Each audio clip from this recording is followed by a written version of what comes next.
I never thought that the day I buried my daughter Audrey Caldwell would be the day I lost everything. My name is Victor Langford. My daughter, Audrey Caldwell, was just 37 years old when she passed away suddenly. We buried her that morning in Austin, Texas. As soon as the service ended, I drove back to the ranch house that had been our family home, but the moment I stepped inside, everything changed. My son-in-law had already brought his mistress into the house. She was carrying her volley inside like she owned the place. Before I could say a word, he turned to me with cold eyes and yelled, "Start getting acquainted with the basement. This house is only for useful people." Then he started throwing all my belongings out into the backyard. My clothes, my photos, everything I owned scattered across the grass. My granddaughter cried desperately and begged him to stop, but he pushed her roughly back into her room and slammed the door. He had thrown me out of the only home I had left just hours after we buried my daughter Audrey, and he moved his mistress right in. 30 minutes later, the police arrived. Before we continue, tell me in the comments where you're watching from and what you would do if your own family forced you into the basement of your own home. Don't forget to like and subscribe. I sat alone in the small basement under our ranch house in suburban Austin, the concrete floor cold against my back. My son-in-law, Derek, had shoved me down here with nothing but the clothes on my body. Upstairs, I could hear footsteps moving fast across the hardwood floors and voices laughing like nothing had happened.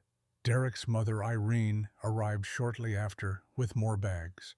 She told Derek to clear out the guest room so his girlfriend Pamela could settle in properly.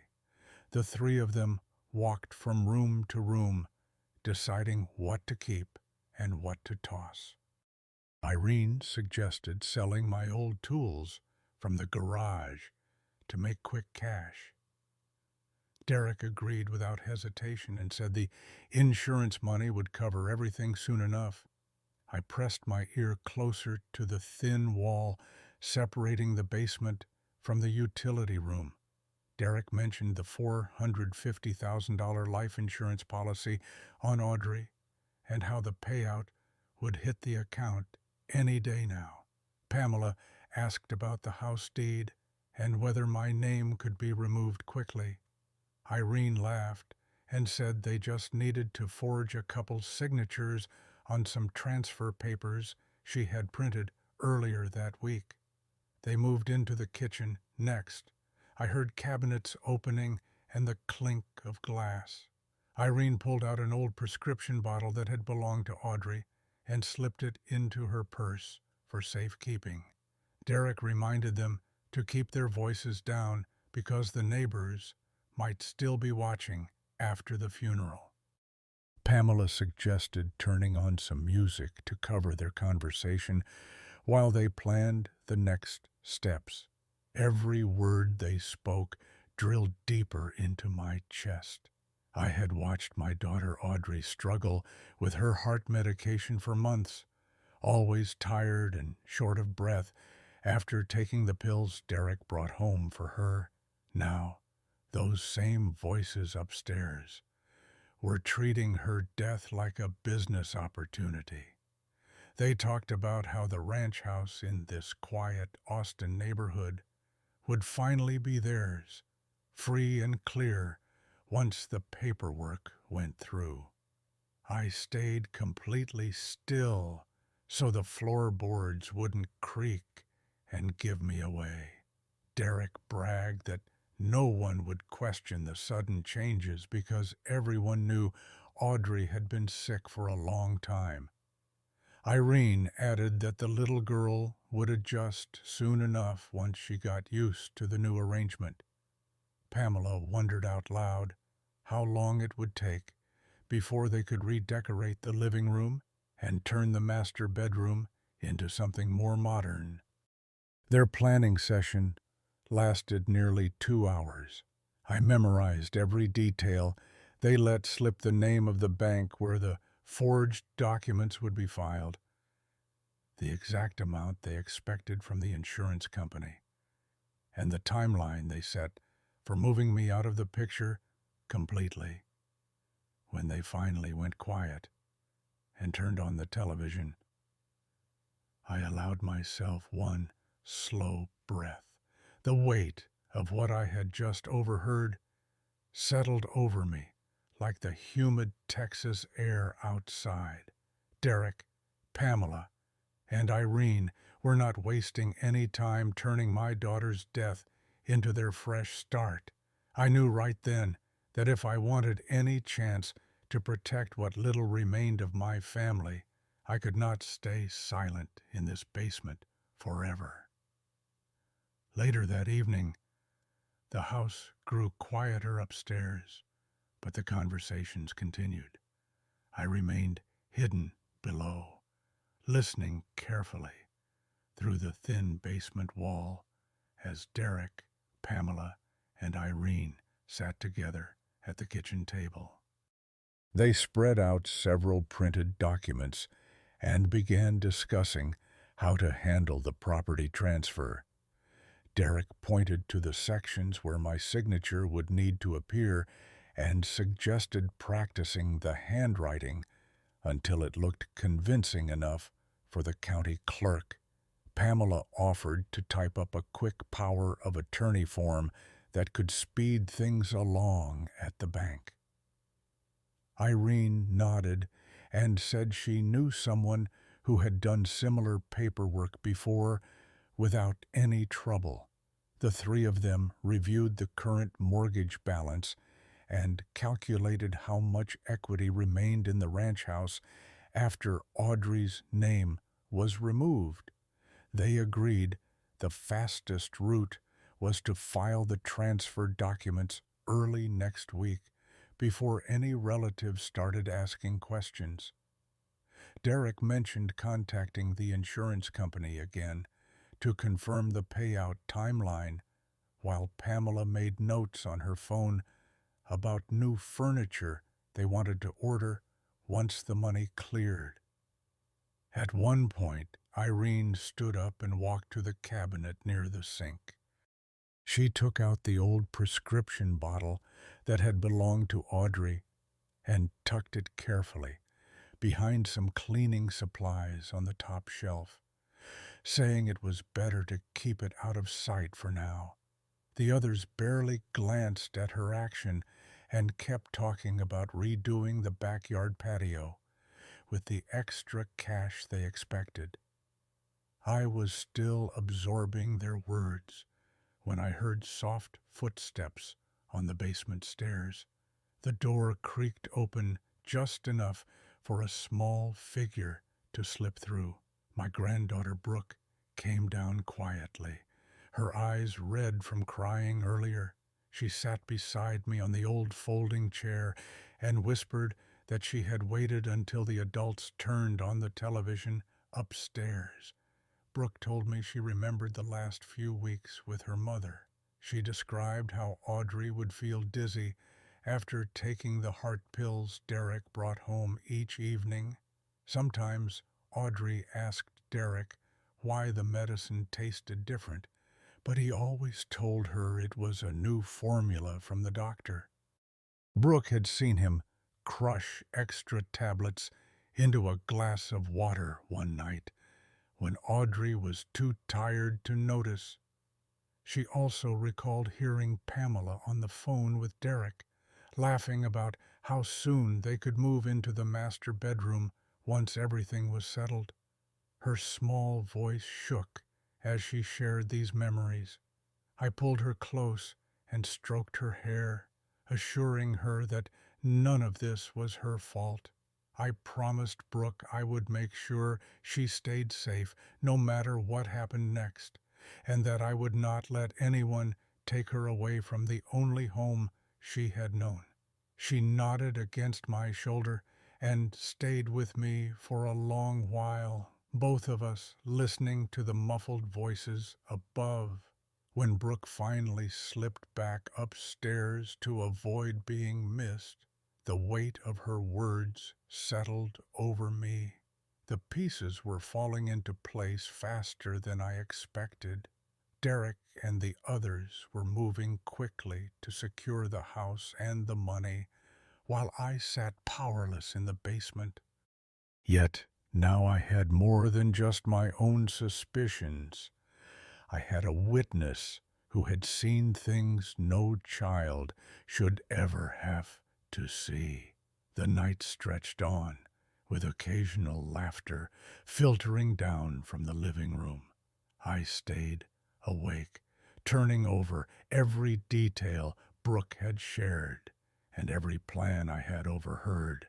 The ranch house that once felt warm and familiar now carried a heavy silence, broken only by the distant hum of the air conditioner. I knew the coming days would demand careful steps if I wanted any chance to protect Brooke and uncover the full truth behind Audrey's sudden passing. The next morning, sunlight filtered through the small basement window. I waited until the house sounded empty before pulling out the old phone Audrey had hidden for emergencies. My fingers shook as I dialed my brother, Marcus Langford, a retired detective who lived across town. He answered on the second ring and agreed to come over quietly through the back gate without alerting anyone. Marcus arrived 20 minutes later, carrying a small toolbox. I let him in through the basement door and explained in a low voice what I had overheard the night before. He listened without interrupting, then asked about the security camera Audrey had installed in the living room months earlier when she started feeling unwell. I remembered the exact spot near the ceiling fan where she placed the small device to monitor the room while she rested on the couch. We moved carefully upstairs when the coast was clear and retrieved the memory card from the hidden camera. Back in the basement, Marcus plugged it into his laptop. The footage showed several clips from the weeks leading up to Audrey's passing. In one segment, Derek entered the living room carrying a glass of water and a pill bottle. He glanced around before crushing several tablets and stirring the powder into the drink. Audrey took the glass from him with a tired smile and drank it down. Another clip captured Derek on the phone in the same room discussing financial arrangements right after she fell asleep. Marcus paused the video and noted the timestamps matched the days Audrey complained of increasing fatigue. He explained that the recording provided strong visual evidence of tampering with her medication. We watched two more short segments where Derek and Pamela spoke in hushed tones about the house deed and how convenient it was that Audrey had updated her will recently. Marcus copied everything onto a secure drive and said this material needed to be preserved exactly as found. He then asked if I had any other documents or items that might support the timeline. I mentioned the bank statements Audrey kept in a drawer upstairs. Marcus slipped back into the main house and returned with a folder containing recent transactions. Several large withdrawals appeared under Audrey's name in the final month. transfers that I knew she had not authorized because she was too weak to visit the bank. Marcus compared the signatures and pointed out clear differences in the handwriting. We spent the rest of the morning reviewing every frame of the camera footage, frame by frame. Marcus identified key moments where Derek handled the medication and made notes on his pad about the sequence of events. He emphasized that we needed to build a solid chain of evidence before taking any further steps. The retired detective in him took over as he outlined the next actions we should consider, including speaking with the medical examiner who handled Audrey's case. By midday, we had organized the digital files and physical papers into a clear timeline. Marcus promised to run a quiet background check on a few names that came up in the conversations I had overheard. He left the same way he arrived, through the back gate, with the copied drive tucked safely in his jacket. I returned to the basement corner, feeling a small measure of control returning after days of helplessness. The discovery of the camera footage changed everything.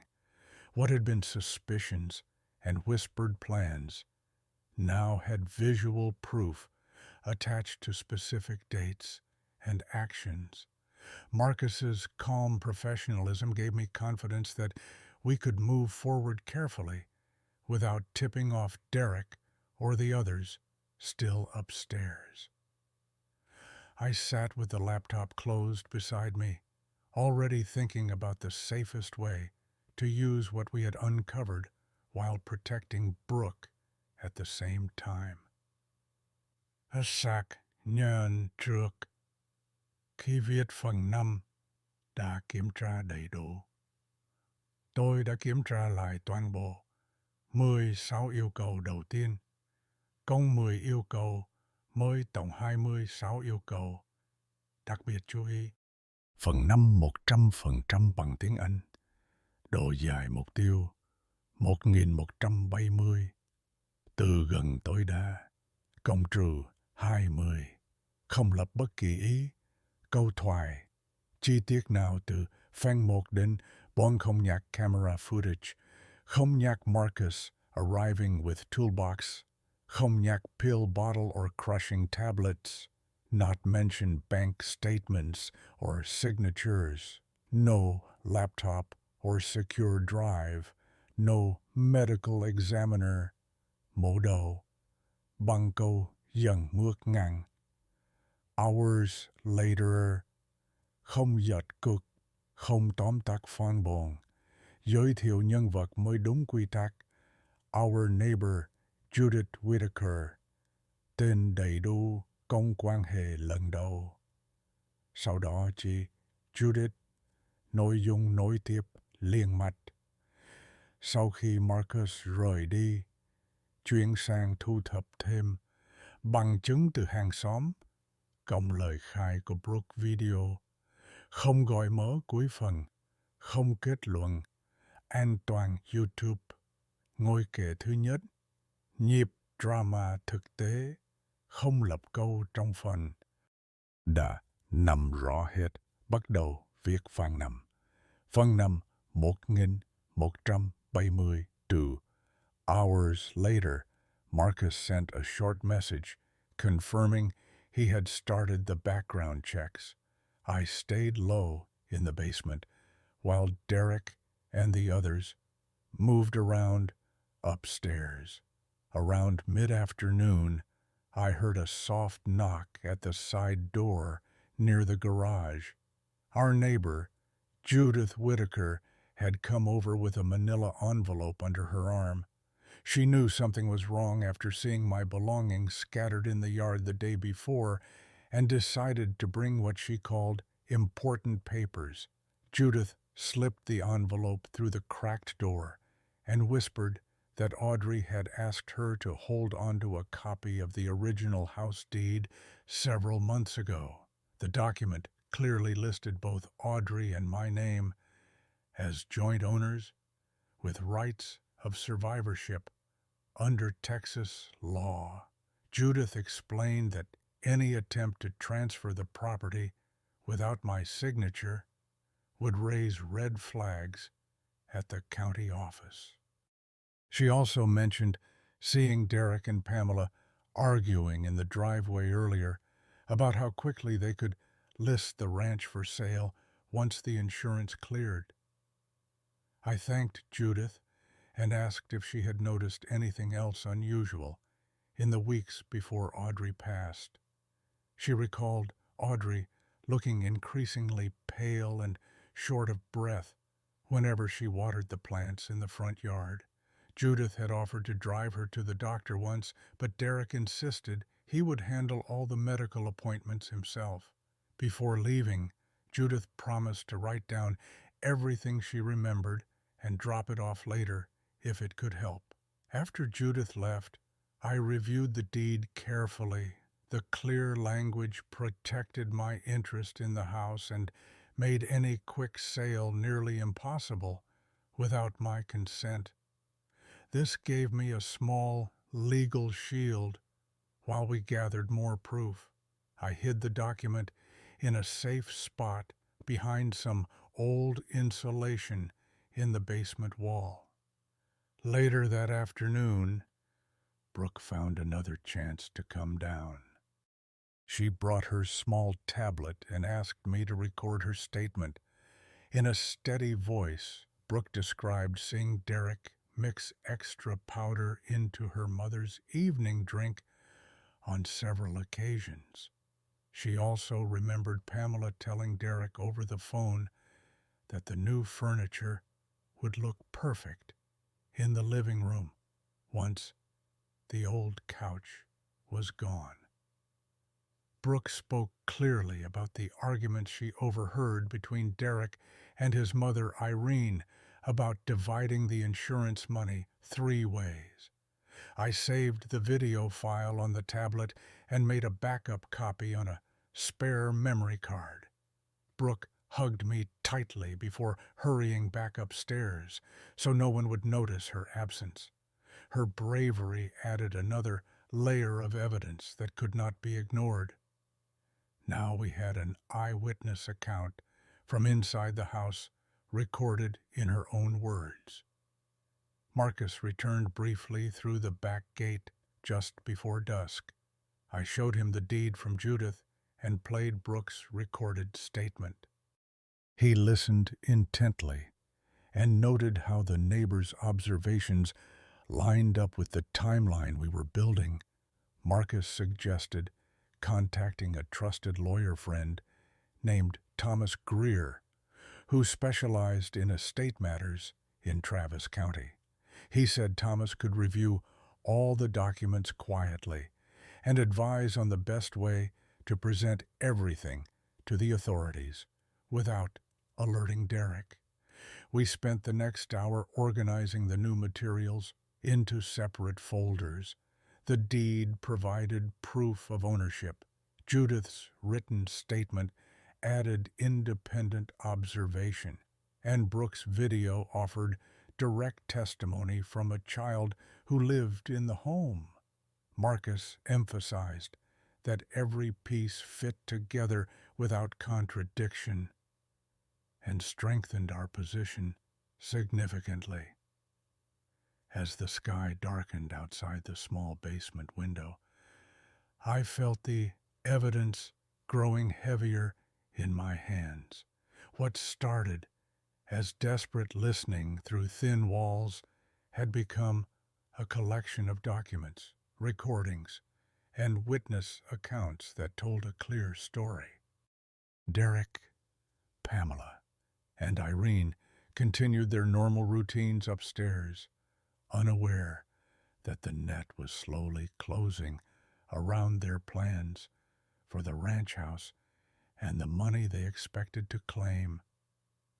2 days later, the tension inside the ranch house had grown unbearable. I knew the moment had come to step out of the basement and face them all at once. Marcus waited outside with his phone ready if the situation turned dangerous. I walked up the stairs and entered the living room, where Derek, Pamela, and Irene sat together, reviewing papers on the coffee table. Derek looked up first, his expression shifting from surprise to immediate anger. "Victor, what the hell are you doing up here again? I told you to stay downstairs where you belong." His voice carried the same cold tone he had used when throwing my belongings into the yard. Pamela set her papers aside and leaned back on the couch, crossing her arms.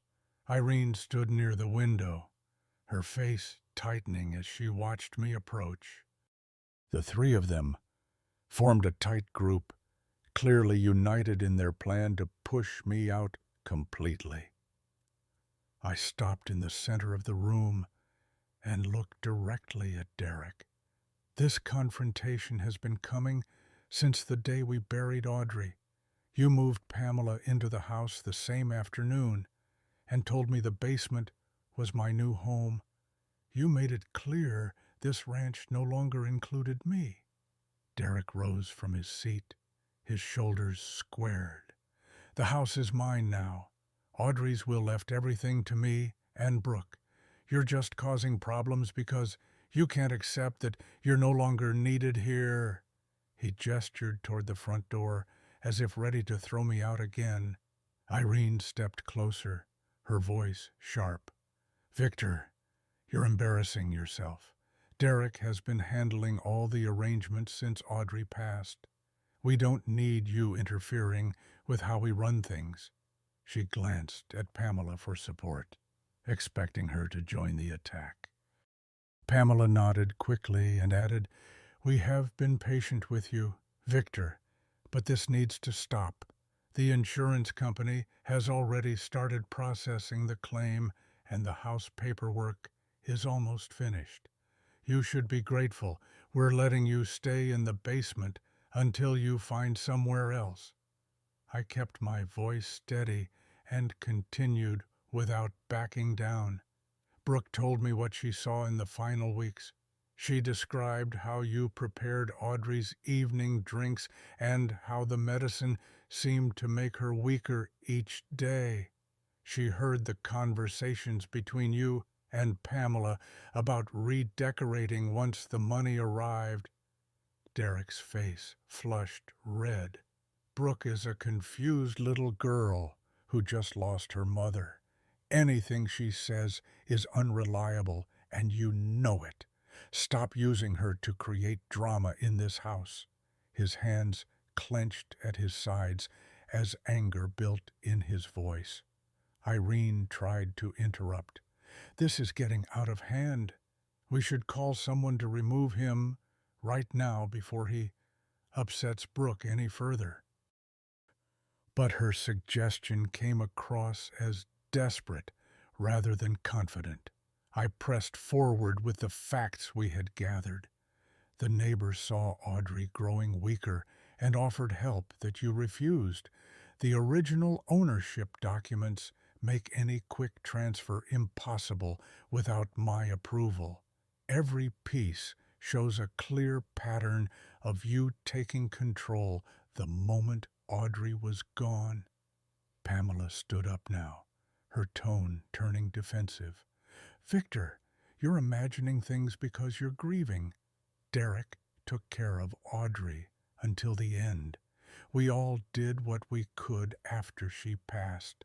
Accusing us like this is unfair and hurtful." Her words lacked conviction, and her eyes darted toward the door. Derek laughed bitterly, but the sound came out strained.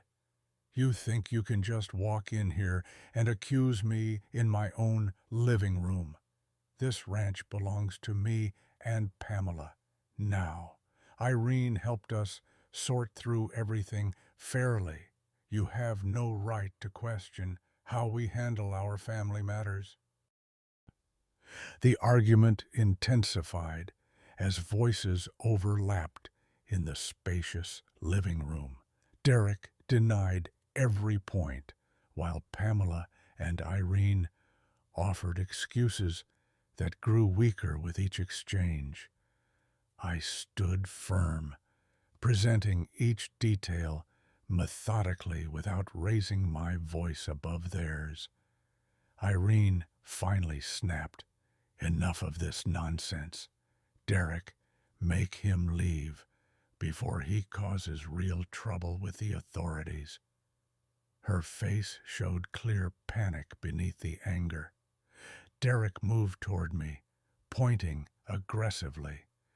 "Get out of my sight.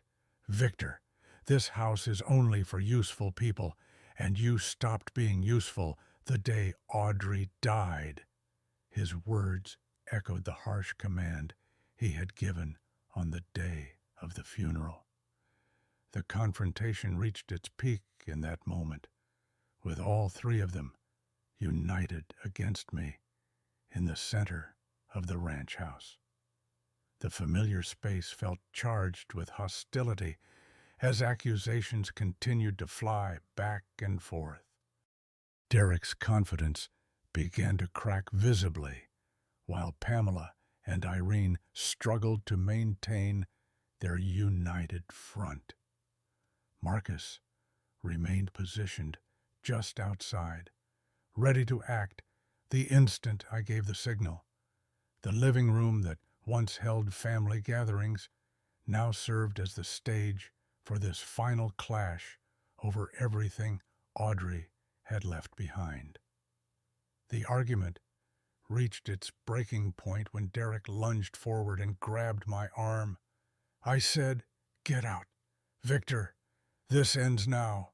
His grip tightened as Pamela moved to block the doorway, and Irene picked up the phone as if ready to call for help. Before Derek could push me toward the door, the side entrance burst open. Marcus stepped inside with two Austin police officers right behind him. The officers identified themselves clearly and ordered everyone to step back and keep their hands visible. Derek released my arm instantly and backed away, his face draining of color. Marcus spoke calmly to the lead officer. "Officers, we have documented evidence of financial fraud and suspicious circumstances surrounding Audrey Caldwell's death. The homeowner, Victor Langford, has been held against his will in the basement of his own property." One officer nodded and asked for the materials we had prepared. Derek tried to interrupt loudly. "This is my house. Victor is trespassing and causing trouble. He needs to be removed immediately." The second officer raised a hand and told Derek to stay quiet while they assessed the situation. Pamela stood frozen near the couch, her earlier confidence gone. Irene set the phone down slowly, her hands shaking. The lead officer turned to me and asked what had happened in the past few days. I explained the events, starting from the afternoon of the funeral when I was forced downstairs. Marcus handed over the folder containing the organized evidence. The officers reviewed the documents quickly and noted the clear discrepancies in the attempted property transfers. One officer stepped aside to make a call, while the other kept watch over Derek, Pamela, and Irene. Derek continued protesting that everything was legal and that I was simply upset over losing my daughter. Pamela added that they had only been trying to help organize the estate. Irene remained silent, avoiding eye contact with the officers. The lead officer returned and announced that they were detaining Derek Monroe, Pamela Hayes, and Irene Monroe for further investigation. He read them their rights while the second officer placed handcuffs on Derek first. Derek struggled briefly and shouted, "You can't do this. I did nothing wrong. Victor is lying about everything." His voice cracked as the officer guided him toward the door. Pamela began crying and pleading with the officers. "Please, this is a misunderstanding. We were just helping with the house after Audrey passed." The officer remained professional and escorted her outside next. Irene followed without resistance, her head lowered as she was led to the waiting patrol car. Marcus stayed close to me throughout the process. The officers asked if I needed medical attention or wanted to press charges immediately. I confirmed that I wished to pursue all available legal actions to protect the property and my granddaughter, Brooke. One officer noted my statement, while another secured the living room as a potential scene. Neighbors began gathering at the edge of the yard after seeing the police vehicles. Judith Whitaker stood among them, watching quietly as the officers placed Derek, Pamela, and Irene into separate cars. The flashing lights reflected off the windows of the ranch house that had once been our family home. Brooke appeared at the front door, her eyes wide with confusion. I walked over and put my arm around her shoulders, telling her everything would be okay now. The officers allowed us to remain inside while they completed their initial search. Marcus coordinated with them to ensure the collected evidence was properly logged. As the patrol cars pulled away from the driveway, the heavy silence returned to the house. The officers left 2 personnel to secure the property overnight and advised me to contact my lawyer, Thomas Greer, first thing in the morning. Marcus offered to stay with us until things settled. The ranch house felt different in those first quiet minutes after the arrests. What had started as a desperate stand in the living room had ended with law enforcement removing the 3 people who tried to take everything from me and Brooke. The Austin police had acted swiftly once they reviewed the initial materials we provided. I sat on the familiar couch with Brooke beside me, the weight of the past days beginning to lift. Marcus made a few more calls to ensure the evidence chain remained intact. The officers outside continued their work, documenting the scene before leaving for the station. 3 weeks passed quickly after that afternoon. The Travis County Courthouse in Austin became the final stage for everything that had unfolded since Audrey's funeral. I sat in the front row with Brooke beside me while Marcus and Thomas Greer reviewed notes one last time. Derek, Pamela, and Irene appeared in court wearing orange jumpsuits, their faces showing the strain of the weeks spent in custody. The prosecutor presented the case methodically, focusing on the pattern of actions that led to Audrey's sudden decline and death. Medical testimony confirmed the presence of substances in her system that did not match her prescribed treatment. Bank records and attempted property transfers further demonstrated clear intent to seize control of the ranch house and financial assets immediately after her passing. The judge listened carefully as each piece of evidence was entered into the record. Derek maintained his innocence throughout the proceedings, claiming he had only tried to manage the estate responsibly.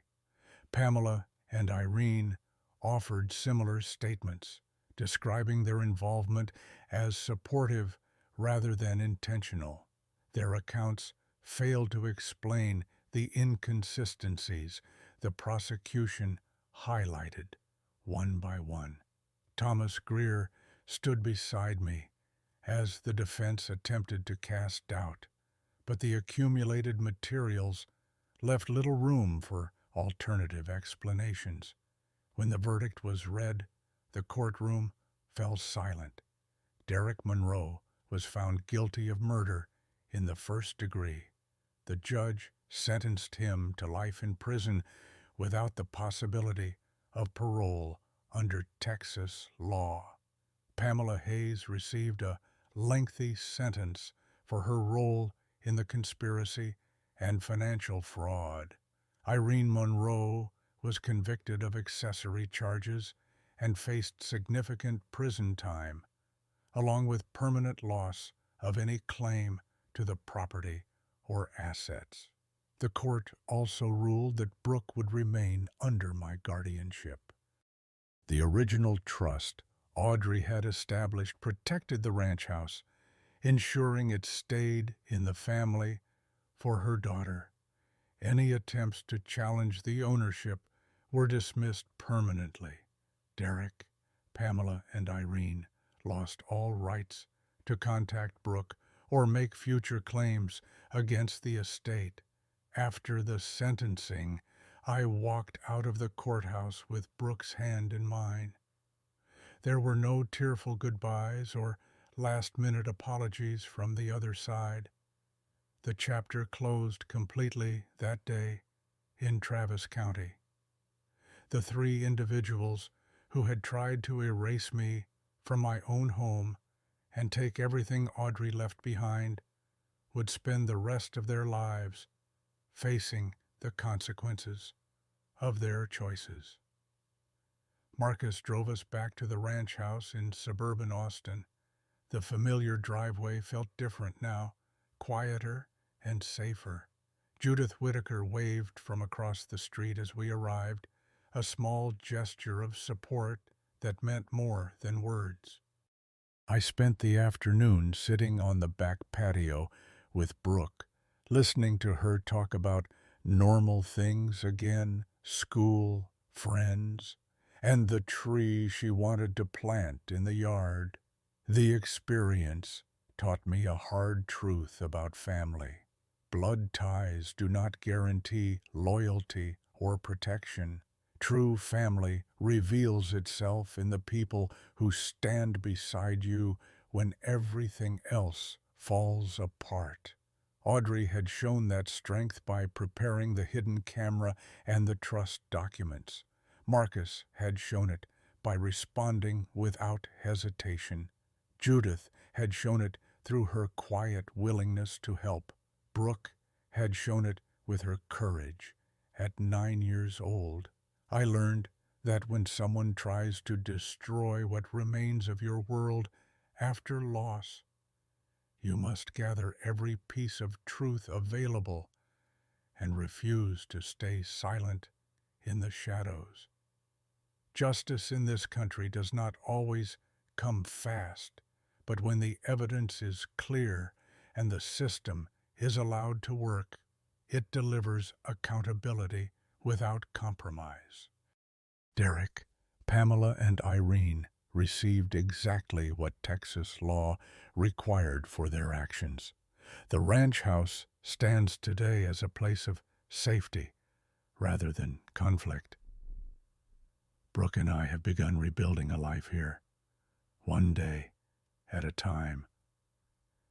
The pain of losing Audrey will never disappear, but the threat that followed her funeral has been removed completely.